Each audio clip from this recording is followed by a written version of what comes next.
খাল কেটে কুমির আনছে ভারত। দেশটির সামরিক বাহিনীকে যুদ্ধের জন্য প্রস্তুত থাকতে বলে পড়ছে একের পর এক মহা বিপদে।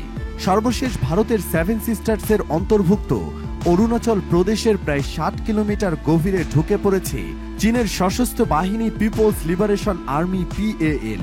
দেশটির ভূখণ্ডে ঢুকে অরুণাচল প্রদেশের আনজাও জেলার কাপাপু এলাকায় ক্যাম্পও করেছে তারা। এরই মাঝে আবার বাংলাদেশও ভারতকে পাল্টা জবাব দিয়েছে। আসলে কি হতে চলেছে? তবে কি সেভেন সিস্টার্স দখলে নেওয়া শুরু করেছে চীন? বাংলাদেশের টার্গেটই বা কি? এ বিষয়ে বিস্তারিত আলোচনায় চলে যাব। তার আগে দর্শক কমেন্ট করে জানিয়ে দিন তো সেভেন সিস্টার্স নিয়ে আপনি আসলে কি চান।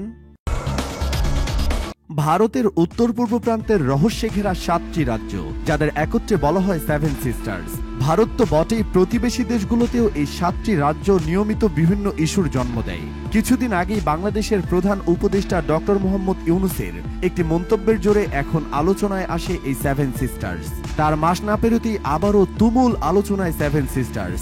এবার কারণ আর বাংলাদেশ নয়, আরেক প্রতিবেশী চীন। জানা গেছে সেভেন সিস্টার্সের অন্তর্ভুক্ত অরুণাচল প্রদেশের প্রায় ৬০ কিলোমিটার গভীরে ঢুকে পড়েছে চীন। সরজমিনে ঘুরে তৈরি করা এক প্রতিবেদনে চাঞ্চল্যকর এ তথ্য জানিয়েছে অরুণাচলের স্থানীয় সংবাদ মাধ্যম নিউজ 5। প্রতিবেদনে বলা হয়েছে, অরুণাচল প্রদেশের কাপাপু এলাকায় গভীর বনে আগুন ধরানো, পাথরের গায়ে রং ব্যবহার করে লেখা চীনের নাম এবং চীনা খাদ্য সামগ্রীর ছবি দেখে বোঝাই যায় সেখানে প্রায় এক সপ্তাহ আগে চীনের সেনারা ঢুকেছিলেন। নিউজ 5 এর প্রকাশিত ছবিতে দেখা গেছে পাথরের গায়ে ইংরেজিতে ২০২৪ সাল লেখা রয়েছে। ভারতীয় ভূখণ্ডে নিজেদের মালিকানা দাবি করার অংশ হিসেবে অনুপ্রবেশের পর চীনা সেনাবাহিনী এসব কৌশল ব্যবহার করে। প্রতিবেদনে আরও বলা হয়, দুই দেশকে বিভক্তকারী ম্যাকমোহন লাইনের হাদ্রিগা পাসের কাছে কাপাপুতে ইন্দো তিব্বত বর্ডার পুলিশের একটি ক্যাম্পের অবস্থান রয়েছে। আর আনজাও জেলার নিকটতম প্রশাসনিক এলাকা চাগলাগাম ম্যাকমোহন লাইন থেকে প্রায় ৯০ কিলোমিটার দূরে অবস্থিত। এছাড়া চাগলাগাম থেকে প্রায় ৮০ কিলোমিটার দূরে পার্বত্য এলাকায় গ্লাইড কারুক পাসের অবস্থান।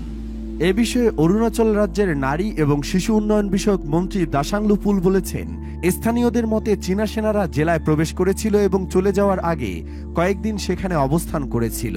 তবে বিষয়টি মানতে নারাজ পরিচয় প্রকাশে অনিচ্ছুক ভারতের একজন ঊর্ধ্বতন সেনা কর্মকর্তা।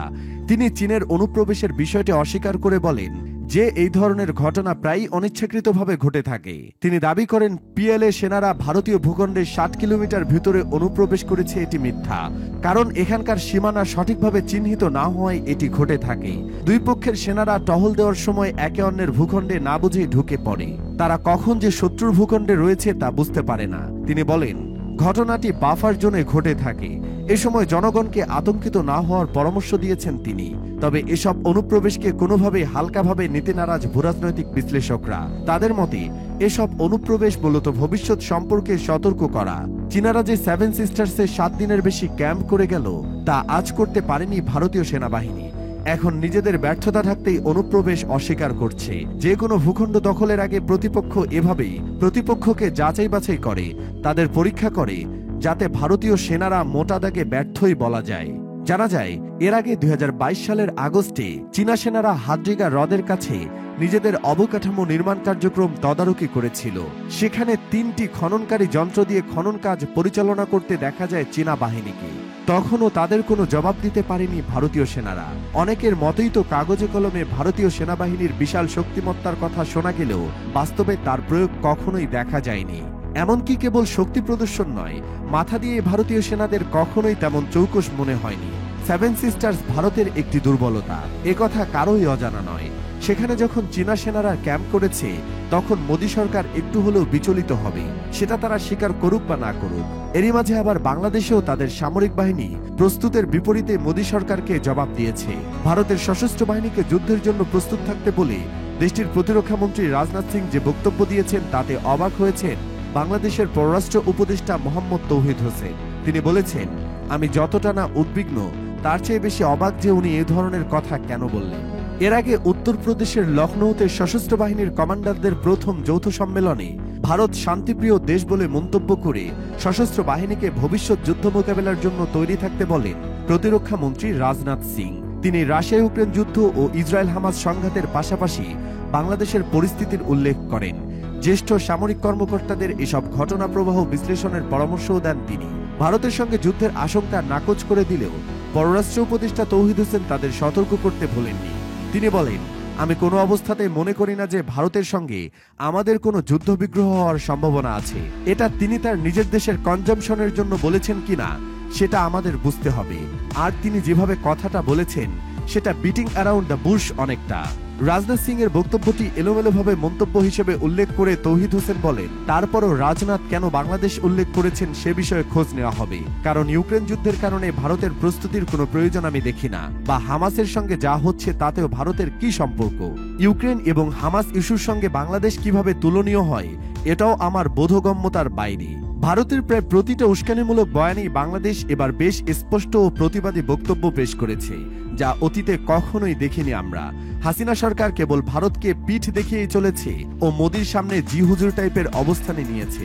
এসবকে পেছনে ফেলে বর্তমান সরকারের স্পষ্ট ও প্রতিবাদী বক্তব্য মোদি সরকারকে চাপে ফেলেছে বলে মত বিশ্লেষকদের। এর আগে ডক্টর ইউনূস সাহেবও তো সেভেন সিস্টার্স নিয়েও ভারতকে বেশ কাঁপিয়ে দিয়েছিলেন।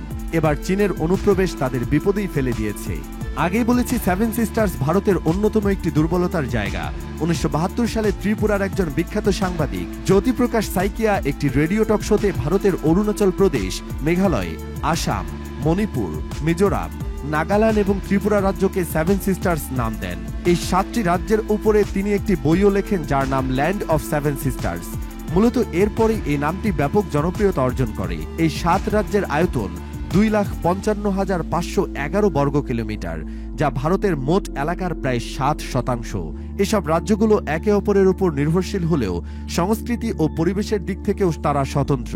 এসব রাজ্যের বেশিরভাগ মানুষই নানা আদিবাসী জাতি এবং উপজাতি সম্প্রদায়ের। আসামের মাধ্যমে রাজ্যগুলো ভারতের মূল ভূখণ্ডের সঙ্গে যুক্ত হয়েছে, তবে আগে এসব রাজ্য ভারতের অন্তর্ভুক্ত ছিল না। স্থানীয় আদিবাসী রাজারা দীর্ঘদিন এসব অঞ্চল শাসন করেন, ফলে গারো, খাসিয়া, ত্রিপুরা, বড়ো, মিজো অধিবাসী অধ্যুষিত রাজ্যগুলোর অধিবাসীরা দীর্ঘদিন ধরে নাগাল্যান্ড, মণিপুর, অরুণাচল, মিজোরাম ও আসাম রাজ্য নিয়ে স্বাধীন ভূমি গড়ার দাবি তুলেছে। সম্প্রতি ভারতের স্বাধীনতা দিবসে মণিপুর রাজ্যের কয়েক হাজার লোক নাগা পতাকা উড়িয়ে স্বাধীন ভূমির পক্ষে সমর্থন দিলে বিষয়টি বিশ্ববাসীর নজরে আসে। এতেই মূলত মোদির মাথা ব্যথা শুরু হয়ে গেছে, কারণ 7টি রাজ্য আলাদাভাবে স্বাধীনতার জন্য আন্দোলন সংগ্রাম শুরু করলে মহাবিপদ। একদিকে ভারতের চীন, নেপাল, পাকিস্তান সহ বাংলাদেশের মতো আন্তর্জাতিক শত্রু, অন্যদিকে যদি দেশেও গৃহযুদ্ধ লেগে যায় তাহলে ভারতের অস্তিত্ব টেকানোই কঠিন হয়ে যেতে পারে। এমনিতেই কেউ সেভেন সিস্টার্সে নজর দেবার কথা না, তবে ভারত বারবার উল্টাপাল্টা বক্তব্য দিয়ে বিপদ ডেকে আনছে বলে অভিমত অনেকের। সুপ্রিয় দর্শক, কিছু কিছু মানুষ ভারতের সাথে অন্যান্য প্রতিবেশী দেশগুলোর যুদ্ধের খবর শুনতেই পারে না। তাদের ভাবসাব এমন যে ভারত চিরজীবী। আপনিও কি তেমনই মনে করেন, নাকি মনে করেন অদূর ভবিষ্যতে ভারত কঠিন পরিস্থিতির মুখোমুখি হতেই হবে? কমেন্টে অবশ্যই আপনার মতামত জানিয়ে দিন। আজকের মতো এখানেই শেষ করছি। ধন্যবাদ এতক্ষণ সাথে থাকার জন্য।